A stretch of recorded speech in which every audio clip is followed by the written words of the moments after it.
गोरा तुम्हें सोचा घुमाई के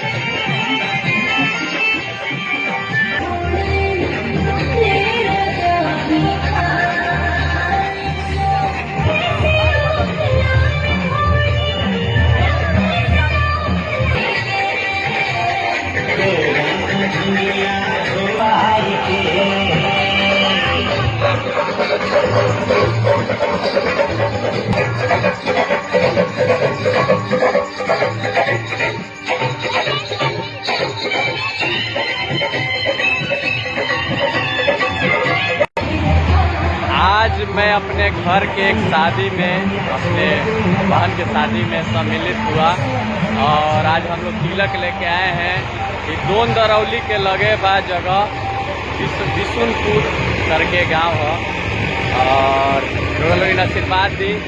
और 2 तारीख के हमारा घर पे बारात बा, ये भी अगल बगल होके जरूर आई लोगिन और आशीर्वाद दे लोगिन।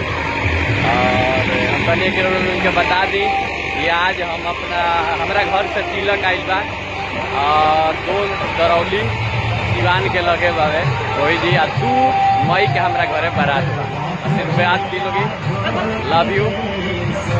और देखो तनी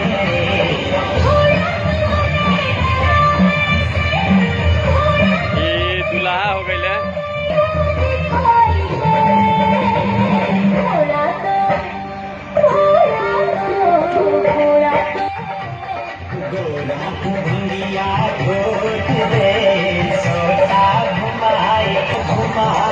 जितने लोग बा 2 तारीख के हमारा घरे बारात बा कटवार महाराजगंज सिवान जरूर आई, अपन आशीर्वाद दी, प्यार दी। आज हमने के तिलक लेके आयल बनी सन बिशुनपुर गाँव बिस्वनी सागर राय के टोला बिस्वनिया में हमने के आयल बनी सन। 2 दरौली जगह है सिवान के लगे और 2 तारीख के घरे बारात बा। ये घर है लड़का के, ये लड़का हो गए आई घर के हो गए।